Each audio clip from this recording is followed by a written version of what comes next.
So today we are going to be talking about how to make a GIF or a GIF.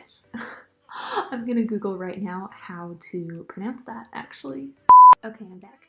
So I Googled it and found that the Oxford English Dictionary actually accepts both pronunciations, but according to like most websites, they say it's GIF, like Jiffy peanut butter.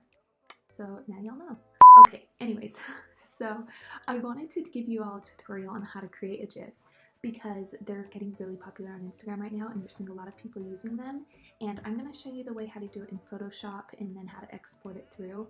There are a lot of apps out there that also can do it for you, but the problem is with using most of these apps is they leave their watermark in the corner and that just looks kind of tacky. And so that's fine if you want that. There's a ton of apps you can use if you're fine with that watermark.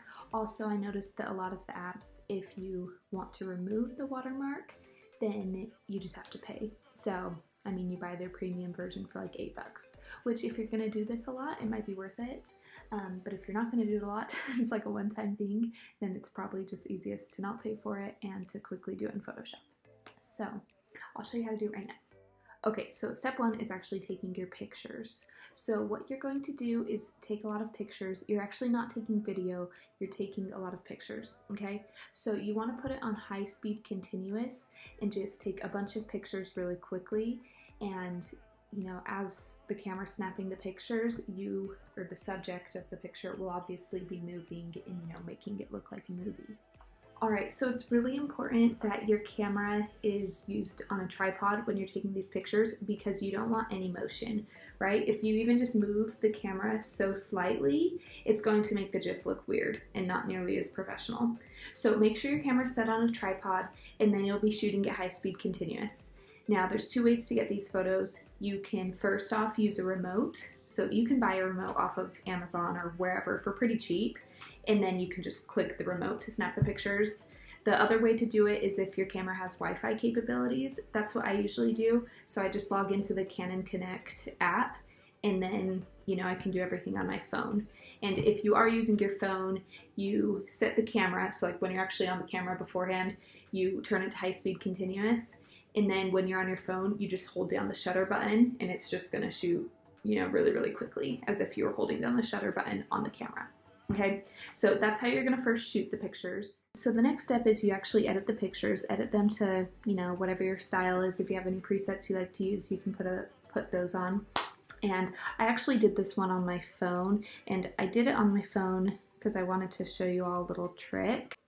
I know most of you edit in Lightroom, and the Lightroom app on your phone is also awesome. So open up Lightroom and we'll start our editing. So once you edit a photo, you know exactly how you like, you can copy all of those exact same settings. So what you do is at the bottom, you scroll over and click the button that says previous and then click all, and it's going to automatically apply all of the settings and adjustments that you did on your last photo. And this is really important because it's making all of your images look the same, which you really need them to for a GIF, and it saves you a ton of time because you're going to have a lot of photos that you're working with. Okay, then you're going to open up Photoshop and you're going to go to File, File, and then scroll down to Scripts, and then Load Files into Stack. This will pop up and you're just going to select the photos that you want used.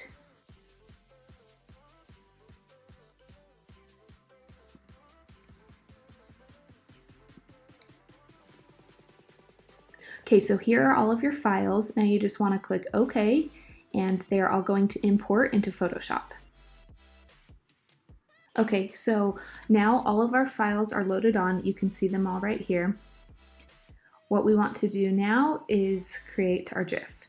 Also, this is defaulting to crop. Obviously, we don't want to crop, so just get rid of the crop sector. I'm going to slide this up so we can see all our photos. Then what you want to do is you want the last image to be at the top, right? So you can see how mine are in order. You want to actually make it so it's going from last to first in the order that you want them in your GIF.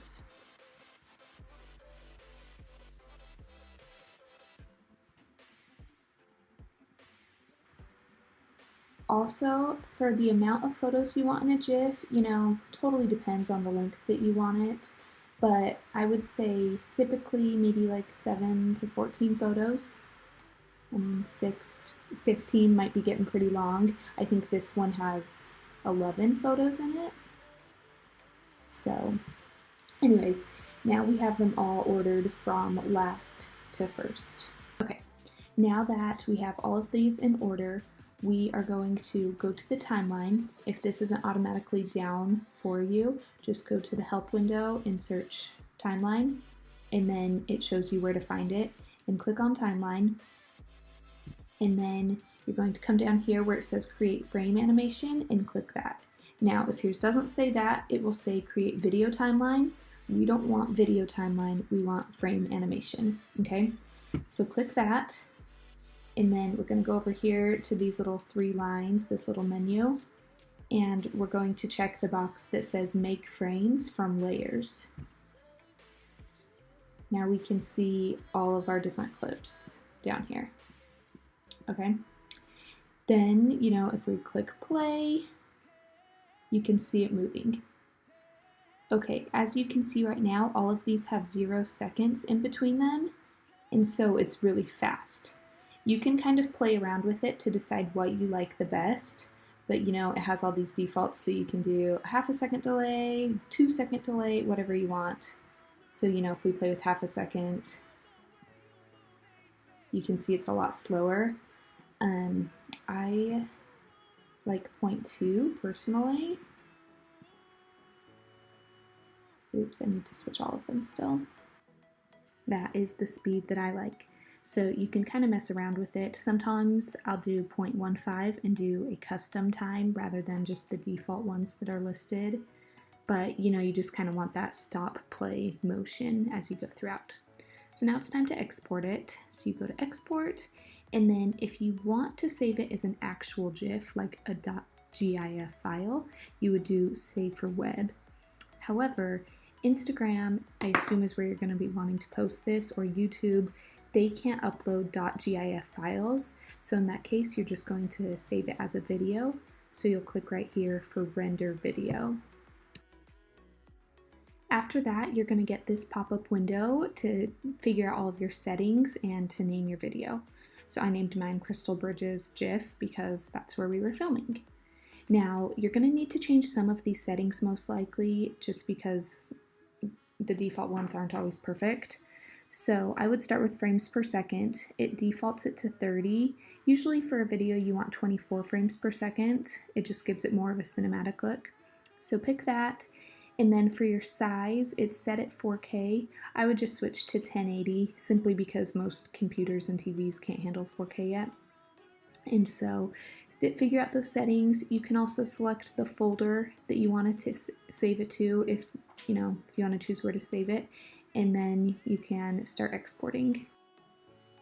So it will load for a second, and then it will begin exporting, and then it will save to whichever folder you had picked on that last pop-up window. Then open up your files and you can find the video and make sure it works. Press play. Okay, so the last thing that I do is I export this into Final Cut Pro, and you can use Premiere, iMovie, whatever you want. I do this for a couple of reasons. First off, you want your GIF to loop, right? So you want it to play a few times, and that just kind of gives it the overall feel of the GIF. The other reason you want this is because Instagram needs your video to be at least 3 seconds long, and before our whole entire video was only about 2 seconds. And so what you can do is just repeat this a few times. I usually do it for about 10 seconds and just keep repeating and repeating it so that it'll make a longer video. So I just copy and paste, as you just saw, just over and over and over again until I get the length that I want. Your final step is to just export it. So save the file, and then you can put it on your phone or, upload it to YouTube from your computer, whatever you wanted, but now you're done. So overall, it's pretty simple. It does take probably 10 minutes to do all this, but if you don't want to pay for an app, then it's a really good option. So anyways, hope this works for you guys, and let me know in the comments if you have any questions and I'll be sure to answer them. Thanks.